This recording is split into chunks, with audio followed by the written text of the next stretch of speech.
Okay, so, all right, so first thing would be it's an attractive noise. Yeah, thank you. First thing would be just Well, it was a dark and stormy night. I was walking alone down a back road, and this man slowed down in his car. No, I met Wyatt across the street from where we are right now. We were at District, and I was there for my going away party for maybe my senior year of college. It was my last night in town. It was me and my girlfriends out. My mom was there. I walked up to the bar, ordered a drink, and I don't remember what you said to me, but the same night there was another guy who was talking about being a filmmaker and wanted to include me, and I was like, what is up with this place? There's so many filmmakers here. And then it clicked. I was like, one of these is probably porn, or both. I was like, I may be in a dangerous situation. I should maybe evaluate. Right. I don't recall. I think that I refused to give either of you my phone number, and I made you add me on Facebook so I could vet you out as a real human. No, you gave me your phone number. Did I? I got your phone I'm an number. idiot. I'm an idiot. I do remember that. Maybe I trusted you more than the other guy, because I don't trust- remember having any issues with the other guy. Yeah, you trust me face. You do. Kinda. But it would have been 2013 that you actually texted me and asked me to come in, and it was July because it was hot. I was living in Iowa. I drove in for it, and you were living with Mark. Yes. And then the whole day we're filming, and I'm naked in the foyer. And then he comes out of his room, and I was like, "Oh, we went to high school together. Hi." Such a small town. He was so mad that you were naked in his own house. And he missed it. Yeah, no. All right. I just actually hang out outside of Mark's house in the bushes naked now. I text him. I'm like, I'm here. But I run away before he can ever see me. It's a little temptation. There's so many.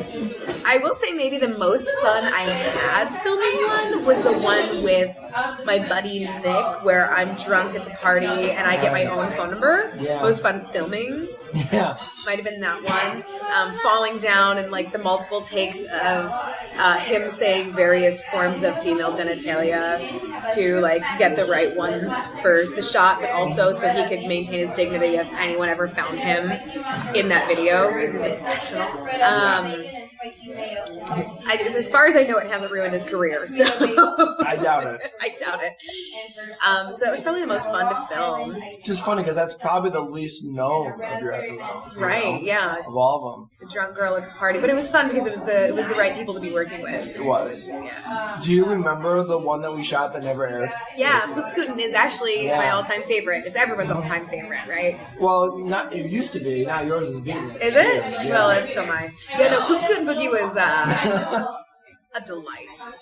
A delight to film, a delight to like see to fruition. I don't remember whose original concept it was. I think it was yours. I think so. I think it was your original concept. And I was just like, I love that joke. Oh yeah, Poop Scoop. The finalized with Danielle. Not with. I mean, I saw the rough cut with me, and I was like, yeah, I'm glad that didn't work. No, Poop Scoop.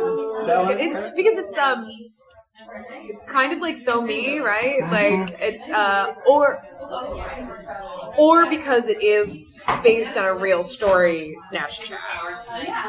And I know I know that I've been involved with both, and I was in Snatch Chat, but like that was real. That was. It feels right. Like there's something about the creative process in it that's got a catharsis for me. I've always been an artist. I've always been an actress. I've always been a singer. I've always been a performer. I initially did it, and I've said this in previous conversations. With you that like it was really like a coming out of my insecurities to start working with you in the context that you and I tend to work in, and that is in the more risque roles and like showing more skin and things like that. That was so hard for me in the beginning, and I wanted to use it. And it's been so rewarding for me to learn to love and accept my body in that way, and learn to work with it as a piece of art, and learn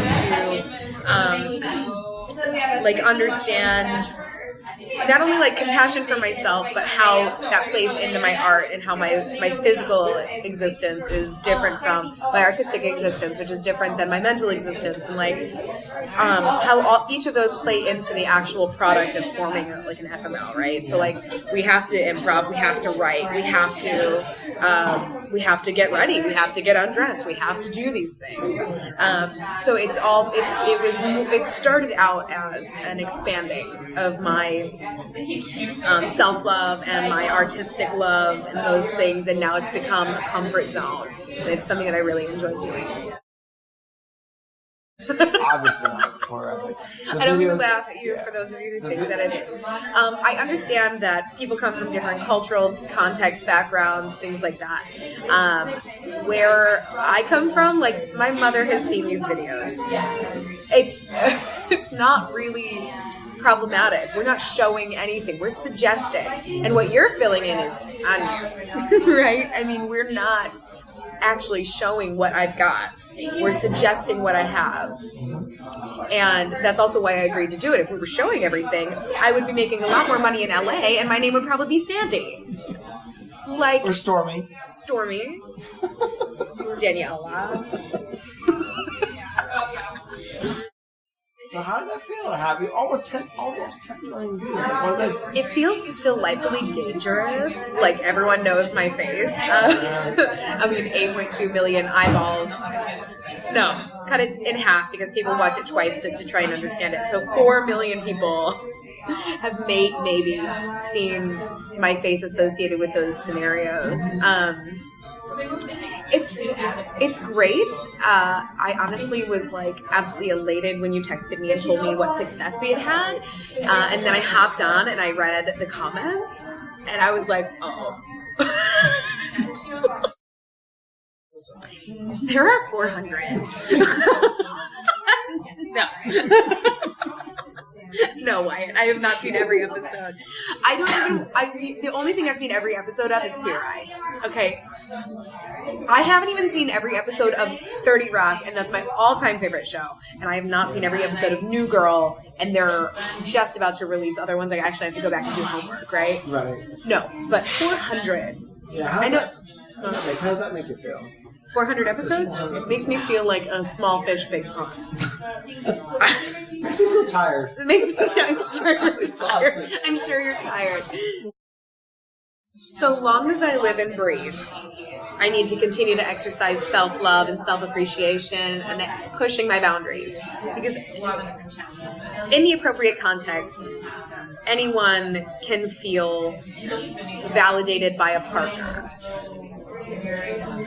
I'm lucky enough that I live in a world and a culture and an environment and an artistic field that allows me to push that boundary of comfort and continue to explore and remind myself that beauty is how I feel. It's not what somebody's saying of me. Because I can promise you in the last 2 weeks, I've been rejected by 5 guys, 1 woman, and 6 jobs. And like, that takes a lot out of you. And I am really lucky that I get to work in this art form where I'm like, I'm still awesome. I get to push my boundaries. I get to feel sexy. I get to feel validated by myself. I don't read all the comments because some of them are harsh. I don't read all of that. And like, thank you to the people that do support. Thank you to the people that do flatter me. And I'm not invalidating your response to me, thank you. But like, I'm doing it for me. So yes, there will be more nudity. Yes, there will be more freedom. Because I happen to have just fragile enough ego. You'll be seeing my ass. You'll be seeing my ass.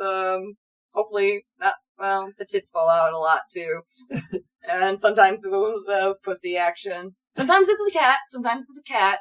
Sometimes the cat ruins the shot, but I'm naked, so there is some pussy action, but it's like legit normal pussy action.